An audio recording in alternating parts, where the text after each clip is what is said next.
Hello everyone and welcome back to DSP versus the Internet for Saturday the 17th of June 2023. This is the final part of the 6-part show, so catch up on the other parts here on demand on DSPReacts at your own leisure.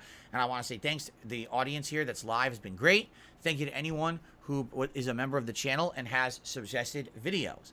But another feature a lot of people don't realize, if you're a super member, you get to ask some questions for a little quick Q&A. And we had someone this week who took advantage of this. It's actually Slayer, and he had a couple questions he wanted to ask about videos that he submitted for me to react to. Okay, so let's get those questions out of the way, and then we'll move on to the final videos for members. His first question, he says, you saw a video on the early history of K-pop. What are your thoughts? What's interesting about K-pop, which I've now learned in the last year, I've been reacting to videos from Slayer that are related to K-pop, is that it has a distinct parallel with the music of the rest of the world. When the world was doing R&B, they were doing R&B. When the world went into boy bands and girl bands, they started doing it. But the unique difference is that when they hit that girl band, boy band formula, they locked in and actually didn't really change after that. The rest of the world moved on. How many girl bands and boy bands do you see today? Almost none. But in Korea, it's like the hottest thing, and they just keep going with it. But it was unique and interesting to see this video that he had me watch. It's a documentary series that I've been watching about the history of K-pop and seeing the parallels of how similar it was with the rest of the world and how they caught on different trends. But how very fast, as soon as they went to that formula of the band, the manufactured groups, that caught on and became the prominent thing in their culture. While it was prominent here for a while, and to some extent, every once in a while you'll still see it like One Direction and shit like that. Over there, that's like all they've been doing for like the past 25 years, and it's crazy prominent. So that's my initial thoughts on what I've seen. The second question is, when you see how some of these people, like Western cooks, try to make Asian dishes but screw them up, do you think that they should still try to do so? Or do you think they would ever be able to make something authentic? Or do you think they wouldn't be able to do it authentic even if they tried properly? I don't know, because here's the thing. Honestly, with some of these videos we watched the past couple of weeks, like it's always Uncle Roger criticizing, like Jamie Oliver. Today we watched him criticize that British chef, correct? I don't necessarily know if they're attempting to make something authentic. Do you see what I'm saying? I think what they're trying to do is do kind of their own version on it, which I guess is fine, but at the same time, I do feel like there's going to be people who are going to criticize you and try to hold you up to a standard. And I feel like that maybe the whole point of Uncle Roger criticizing their recipes is to be funny, because I don't think anyone is really going to a British morning show to see a British woman make authentic pho. Correct? Like, that's not where I would go. I would go to, like, an Asian kitchen somewhere, an Asian restaurant that's accredited, or an Asian chef who's been making this their whole life. That's what I'd go to. So, I kind of feel like the whole point of Uncle Roger is, yes, it is some valid criticism, but it's also meant to be funny. I think that a lot of these videos on YouTube are meant to be funny. We shouldn't be so serious about them. There you go. All right. Let's continue on. Our final part of DSP versus the Internet for the week. What's next? Today's video has been sponsored by Brightland. How's it going, my peeps, and welcome back to the channel. It's a new year. We've got a new set that you will see very soon, and we've got new hair from a tweet 3 years ago. I don't care. I'm going to fast forward. Dry and, like, kind of... So, I tested everyone's New York style pizza. He's testing New York style hard, pizzas. crunchy, like a matzo almost. It doesn't have that light, airy, like, crispiness that I'm looking for in a really good pizzeria pie. Again, not bad. Extremely good for a homemade pizza, but I'm not convinced yet. Next up to the plate, we've got Vito Lacopelli with his next level New York style pizza. I grabbed some San Marzano tomatoes and honey, 00 flour and semolina rimacinata, pre-shredded low moisture mozzarella and warm water, so he's active dry recreating yeast the and recipe dried the oregano, YouTubers made some in sugar, testing, salt, right? and olive oil. Immediately, I wanted to get started with this dough because this one is going to be proofed overnight, as are the next two that we're going to be making. Kenji's was actually the only dough that isn't going to get an overnight proof, and his was the only one that is made in any kind of machinery. I was fully expecting to have to break out the stand mixer for this video, but for the next few, they are all going to be made by hand. What happened? I went forward and went backward. Next up to the plate, we've got Vito Lacopelli with his next level New York. But now that it's faded a little bit, What the hell is this? I dislike it a lot. Crust and cheese. And after about 5.5 minutes for me, this looked pretty much done, at least on the top. I'm gonna drop all preconceived judgments that I've just been rambling about in order to taste this fairly. So let's give it a shot. That doesn't look half bad, actually. For By the way, before some of you run to the comments and say I P-worded out again and did this myself, this was professionally done. I didn't hate it right at first, but I don't care about your hair. You're supposed to be reviewing pizza. $100 later, expectation, reality.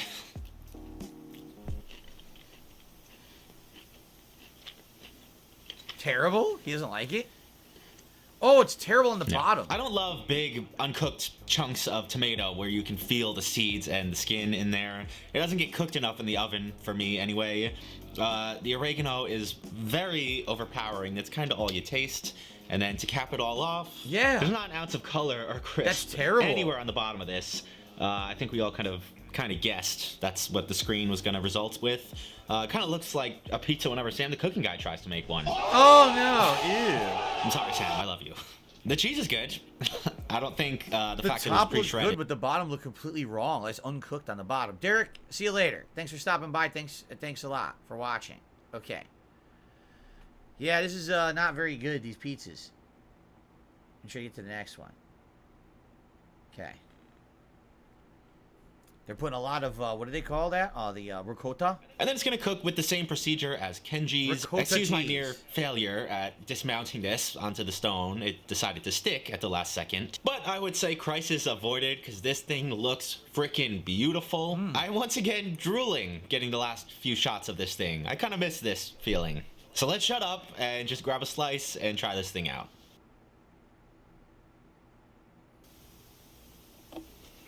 That's not New York style at all, by the way. This is more authentic, like almost Italian pizza. In Italy, they make it like that. It's never really perfectly round. It has the char on it. You know, depending on where it was This is cooked in the oven. unbelievable. Definitely my favorite so far. I don't think that's much of a secret. It is perfect all around. The back has look at that. probably Actually the best browned color on the yet, bottom like still it was from the supposed stone. to. I love the fresh basil and parmesan See you later, on there. Willow. I love the mix of the fresh buffalo mozzarella and the low moisture stuff. It's a really good balance of cheeses with the liquid and tanginess. It's probably closer to a margarita pizza than a traditional New York style. It's not New York which style at all. is That's fine. not even They're close to so New York similar style anyway. pizza. The sauce All right. is so flavorful. I think that's my favorite part. And the crust maintained that slice, and let's give the final recipe of the day a that shot. looks good. No, that looks seriously good. Hell yeah. No exaggeration, that's similar to Connecticut pizza that I used to get from real Italian restaurants. That's what it looks like. Similar. I will be damned. Everybody likes to title their YouTube videos, the best blank I've ever made, or the best blank you will ever taste, the best pizza you will ever make at home. He nailed it. He is not kidding. I'm kind of lost for words. I did not expect this. Never in my life. You did it right. Take Take a look at that pizza, okay? So, the crust is crunchy and airy. So, that's correct. And it's charred. That's correct. There's a ring of sauce around the edge of the pizza next to the crust. That's correct. And the cheese is bubbly and evenly cooked, but it has patches that are a little bit more. That's all correct. And the sauce is correct. And the dough consistency is thin but chewy and has support. That's correct. Literally, that nailed it. I would say, you know, you don't know exactly the flavor, but from its look, that is authentic East Coast style pizza. If anyone ever wanted to know what I say when I'm referencing East Coast style pizza, that's East Coast United States pizza right there on the screen. That's exactly what it looks like. Like, dead on. Now, the cool thing is sometimes you'll get a piece that's like a giant bubble in the crust and stuff, and it's like crunchy. You get a bunch of that. Like, a lot of people like the crust more, and they want the piece with the big bubbles in it. And other people just want more cheese, so you get the part with the thinner crust or whatever. But that's dead on. Like, no lie, that's perfect. So, that's a great homemade recipe. Whatever that recipe is, that's really outstanding recipe right there. All right. Cool. Let's move on. The rock, and so she, as soon as she can, she escapes with the rock. Huh? Dr. Ainley, Bunch of is there penguins. such thing as insanity among penguins? Insanity among I penguins? try to avoid a definition of insanity or derangement. I don't mean that a penguin might believe he or she is Lenin Napoleon Bonaparte. But could they just go crazy because they've had enough of their colony? Well, I've never seen a penguin bashing its head against a rock. They do get disoriented. They end up in places they shouldn't be, long way from the They're ocean. cute. Doobie-doobie-doo, going for a stroll. These penguins are all heading to the open water to the right. But one of them caught our eye, the one in the center. He would neither go towards the feeding grounds at the edge of the ice, nor return to the colony. Shortly afterwards, we saw him heading straight towards the mountains, some 70 kilometers away. What the heck? Really? Dr. Ainley explained that even if he caught him and brought him back to the colony, he would immediately head right back for the mountains. Huh. But why?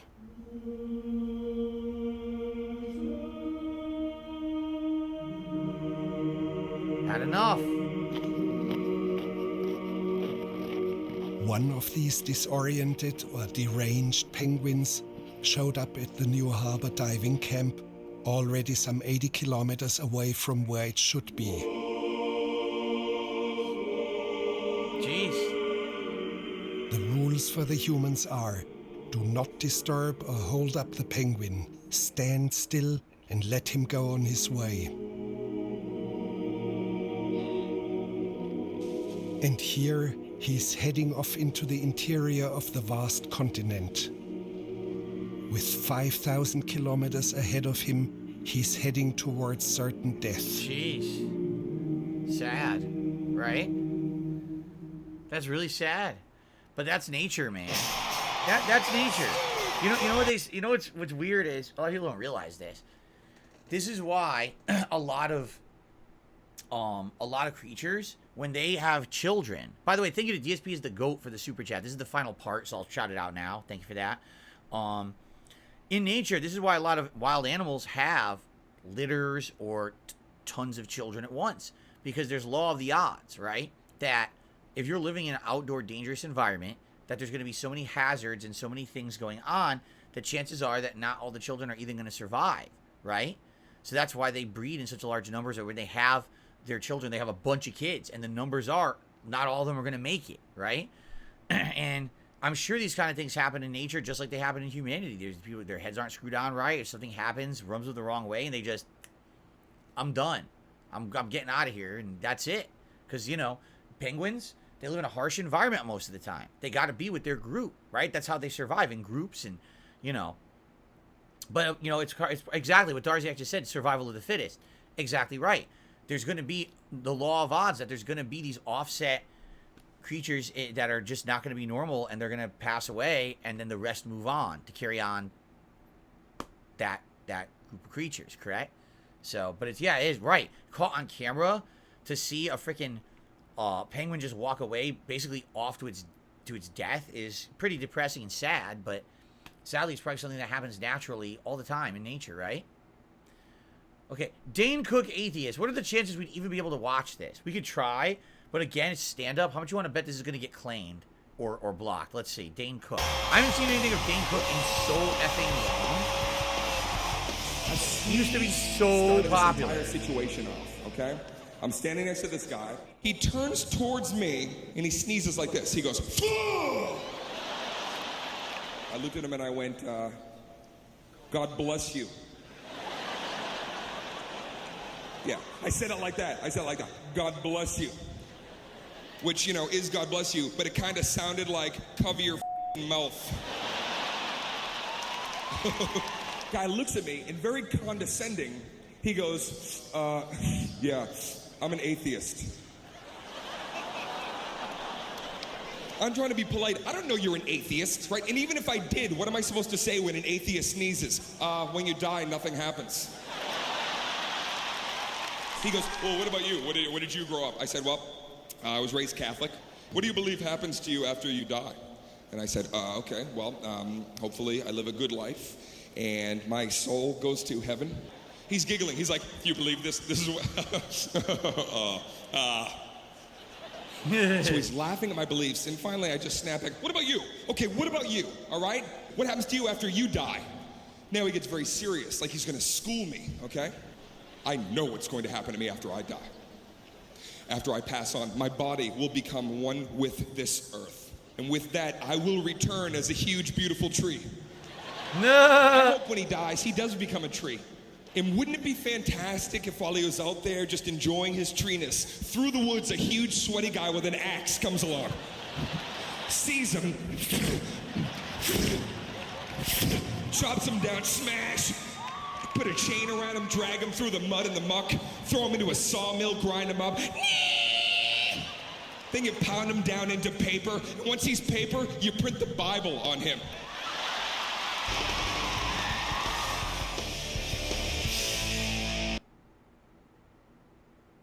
Dane Cook at one point was incredibly popular.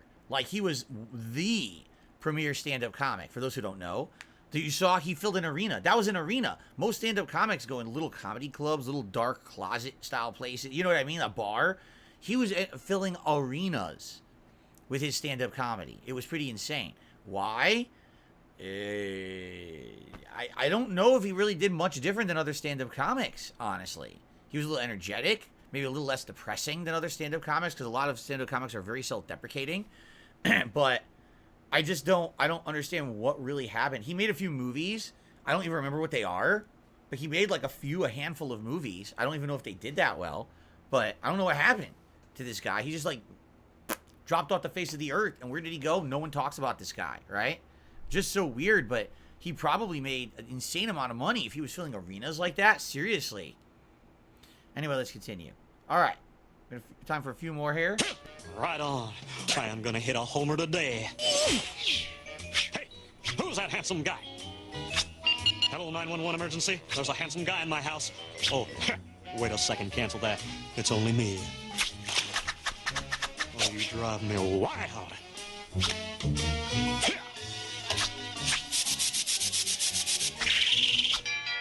Showtime!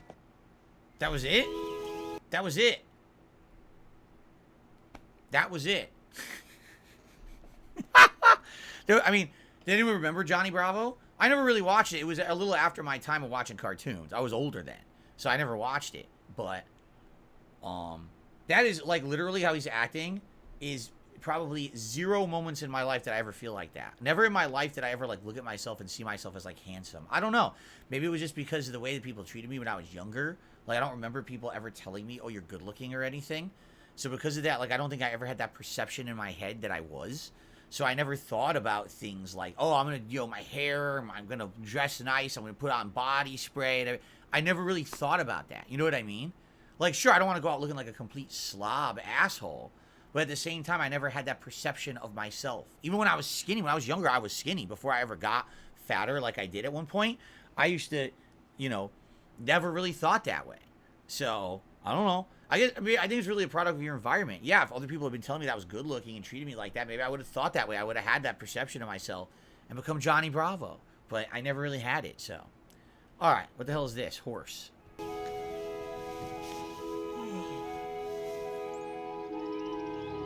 Uh-oh. Oh, hello.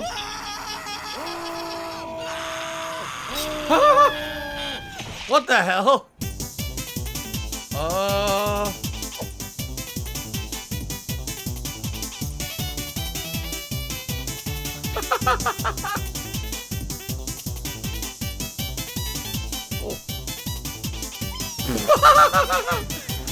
Yeah. Okay then. Go to see the What's the horses? What the hell? What was that?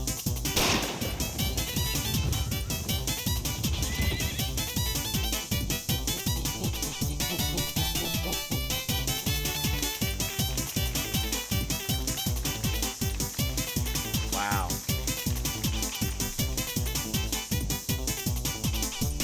This is amazing.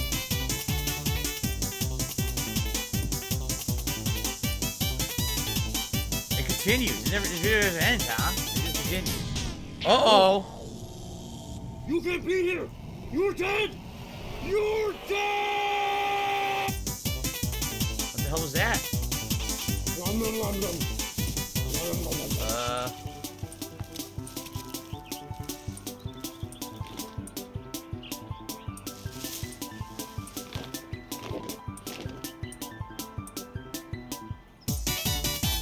Killed him. Wow, killed him with the plastic bag.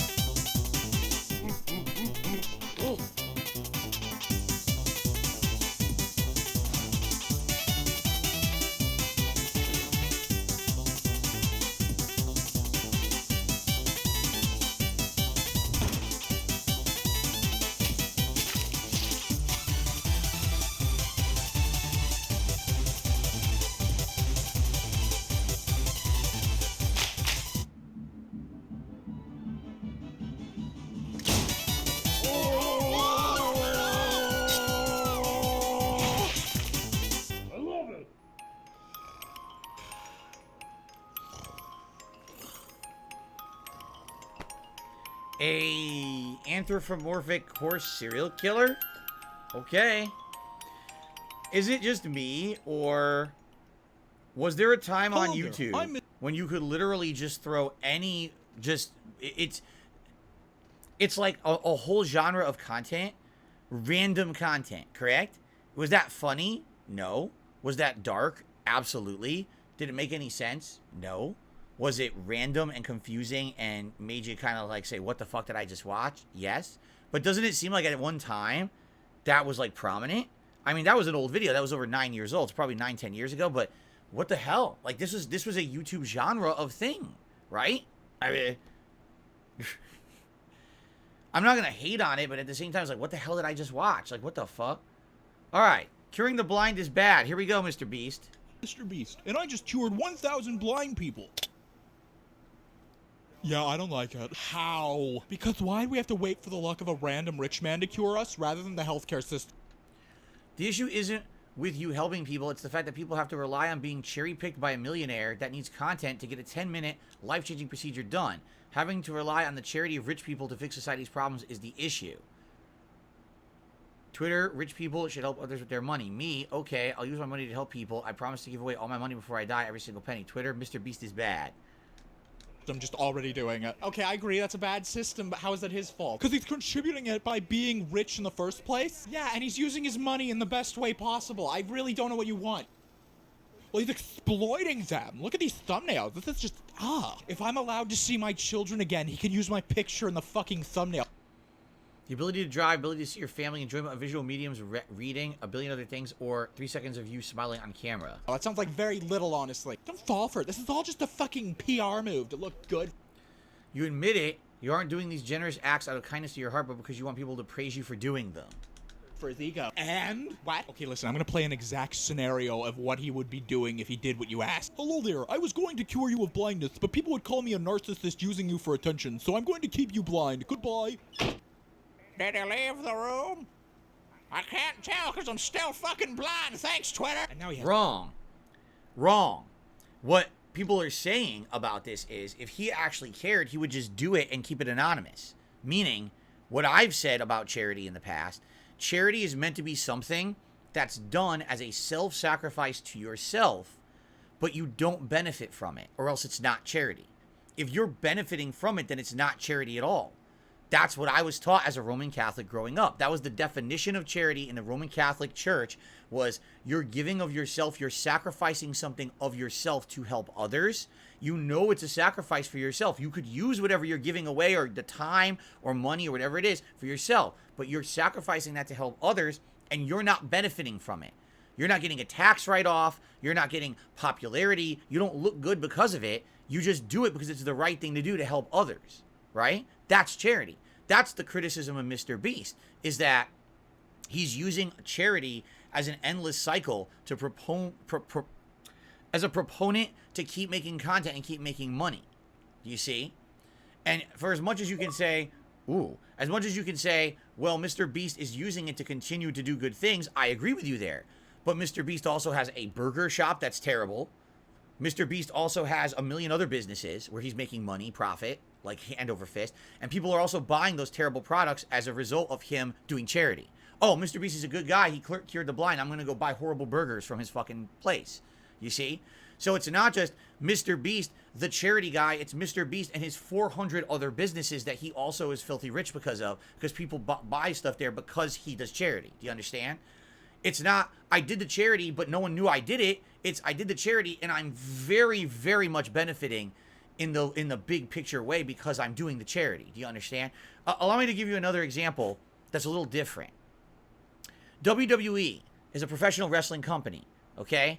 And they do charity, but every time they do charity, they absolutely need to talk about it on TV in giant PR campaigns. One of their biggest things is Be a Star. And the Be a Star campaign is they go out to schools and they teach kids about bullying and how you shouldn't bully.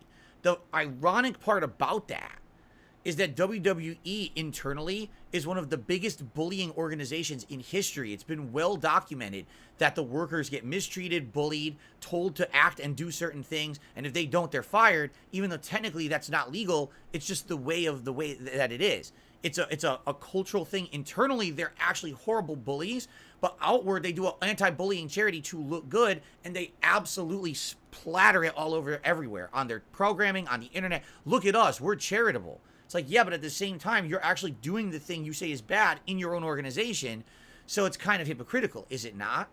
So would WWE do the Be a Star campaign unless they were doing it because they wanted to look good and splatter it publicly all over? No, they wouldn't, because they would just do it. They wouldn't have to talk about it on TV. They wouldn't have to say, oh, look at all the charity work we do, right? So that's the point I think people are saying about MrBeast is he's doing it to be popular, to make money, to be filthy rich and have a great life for himself, and he's using charity as his proponent to do that. Now, as a byproduct of that, he's helping tons of people. So I guess the question is, of your own subjective nature, are you okay with someone who is filthy rich, who has an insanely good life, and is literally popular for nothing, besides the fact that he's filthy rich and uses his money to do charity work to continue to be filthy rich? Like, outside of the charity stuff, what else has he done that people can say is great? Well, his burgers suck, his other products are terrible, but he does these silly videos that go viral on YouTube and he uses his money to give away more money, right? It's like, to me, some people are like, I don't care. I don't even care if he's popular. I don't care if it's good stuff, because at least as long as he's helping people, right? And others are very critical of him, saying, no, we don't like that. It should be that our government is doing this stuff. Why is it that there's 1,000 blind people to begin with, and you fixing the problem doesn't solve the broken system? It just allows everyone to say, oh, see, everything got fixed. Instead, we should be attacking the government. If MrBeast is truly rich, why isn't he, when he fixed the 1,000 blind people's site, why didn't he then go the next step further and lobby the government and say, why didn't you fix it? Why do I have to spend my money to fix these people's site? Why the fuck didn't you do it? You're the government. You're the one who should be fixing this, not me. So now let's actually do a real force for good and fix the broken system. Instead, it was, here's a video where I fixed 1,000 people's site. By the way, give me more money. Do you see? It's real change and real caring for humanity versus self-help of change. You see what I'm saying? But I can understand both perspectives. I do. I totally get both perspectives. It's okay to feel either perspective in this case. And for me, I'm not necessarily... By the way, my internet has completely dropped out. Yeah, my internet just completely dropped out. Let's see if it comes back here or not. Hold on. FYI, my internet just dropped. Can you guys see this? I don't think so, right? I think my internet just completely died. Nope, yeah. My internet just completely died on my modem. Interesting.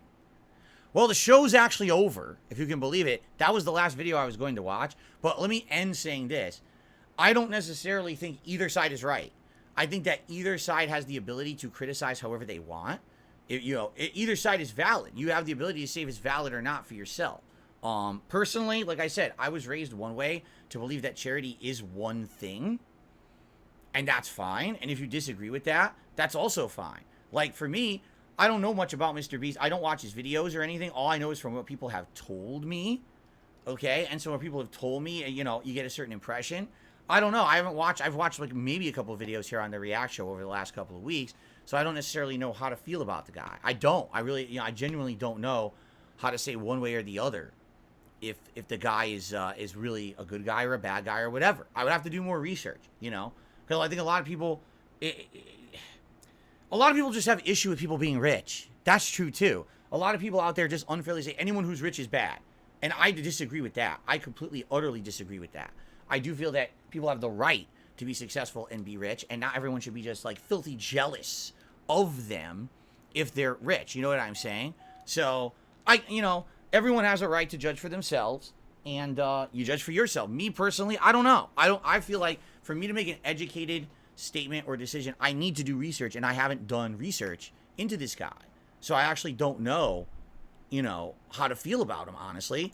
I would need to do more myself. And I challenge all of you to do that too. Don't just listen to Twitter saying one thing. Don't listen to another group saying another. Do your own research and do your own subjective decision. And of course, be objective as well. Try to take in as many facts as possible, because sadly, I feel like a lot of people don't do that.